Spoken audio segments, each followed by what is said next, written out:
رب کائنات اس دنیا کا حقیقی مالک ہے، اور وہ جسے چاہتا ہے نوازتا ہے اور جسے چاہتا ہے گمراہ کر دیتا ہے۔ جیسا کہ تمام انسانوں میں حضرت محمد مصطفیٰ صلی اللہ علیہ وسلم کو جو پروٹوکول دیا گیا ہے وہ کسی اور کو نہیں دیا گیا، اس طرح اللہ تعالیٰ نے تمام فرشتوں سے حضرت جبرائیل کو پروٹوکول بہت زیادہ دیا ہے، اور اس طرح آسمانوں میں سے اوپر والے آسمان کو، شہروں سے مکہ کو، مہینوں سے اشہر حرم کو، راتوں میں سے لیلۃ القدر کو بہت زیادہ پروٹوکول دیا، قرآن سے ثابت ہے یہ، دنوں میں سے جمعہ کے دن کو، رات سے اس کے درمیانی حصے کو، یعنی جو رات ختم ہو رہی ہوتی ہے لاسٹ اینڈ جو ہوتا ہے اس حصے کو بہت زیادہ اہمیت دی گئی ہے۔ اوقات میں سے نماز کے اوقات کو فضیلت بخشی ہے۔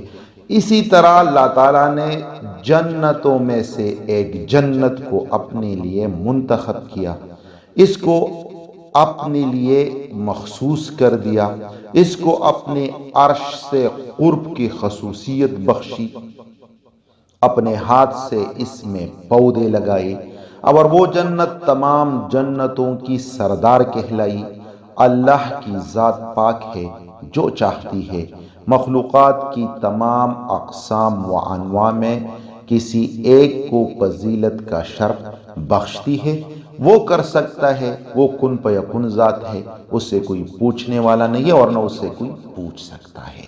جیسا کہ ہم پڑھ چکے ہیں کہ اللہ عز و جل نے جنت الفردوس کو اپنے ہاتھ سے بنایا۔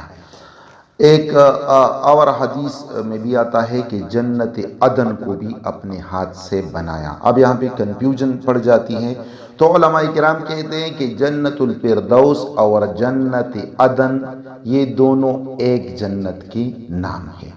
اس کے علاوہ اللہ پاک نے اپنے ہاتھ سے اور کیا کیا چیزیں پیدا کیے ہیں یا بنائے ہیں تو وہ آپ کے سامنے رکھتا ہوں۔ ویڈیو کو لائک کرے اور ساتھ میں کمنٹ بھی کرے، اس سے ہمیں حوصلہ ملتا ہے اور ہم مزید کوشش کرتے ہیں کہ آپ کے لیے اس طرح کی آتھینٹک ویڈیو لائیں۔ حضرت عبداللہ بن حارث رضی اللہ تعالیٰ عنہ فرماتے ہیں کہ حضور صلی اللہ علیہ وسلم نے ارشاد فرمایا، اللہ تعالیٰ نے 3 چیزیں اپنے ہاتھ مبارک سے پیدا فرمائی۔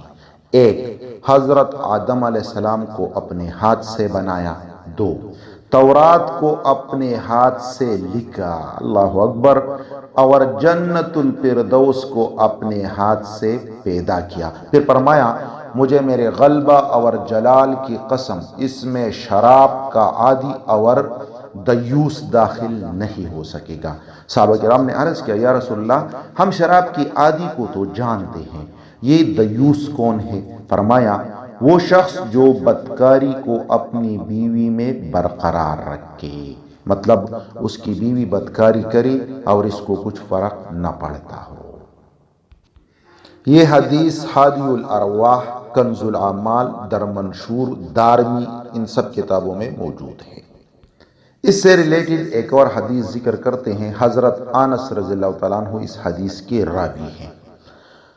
اللہ تعالیٰ نے جنت عدن کو اپنے دست مبارک سے بنایا۔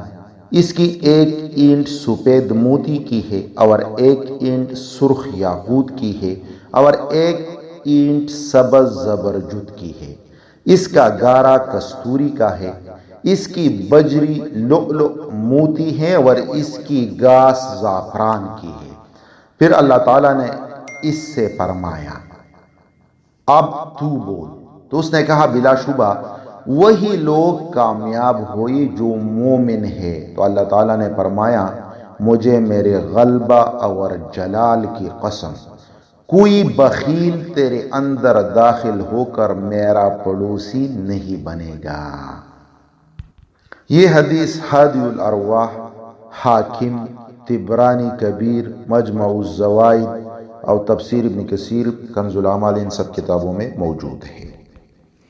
اس جنت کے بارے میں ایک اور حدیث کوٹ کرتے ہیں، حضرت عمرو بن سلامہ رضی اللہ تعالیٰ عنہ فرماتے ہیں کہ حضور صلی اللہ علیہ وسلم نے ارشاد فرمایا، اللہ تعالیٰ نے جنت الفردوس کا میدان اپنے دست مبارک سے بنایا، پھر اس پر خالص سونے کی اینٹ سے اور خوب مہکنے والے مشک کی اینٹ سے اس کی تعمیر کی، اس میں عمدہ اقسام کے میووں کے درخت لگائے، عمدہ خوشبو پیدا کی، اس میں نہریں چلائیں، پھر ہمارے پروردگار نے اپنے عرش پر جلوہ افروز ہو کر اس کی طرف دیکھا اور فرمایا، مجھے میرے غلبہ کی قسم، تجھ میں دائمی شراب پینے والا اور زناکاری پر ڈٹا رہنے والا داخل نہیں ہو سکے گا۔ اور یہ حدیث صفۃ الجنہ ابو نعیم میں موجود ہے۔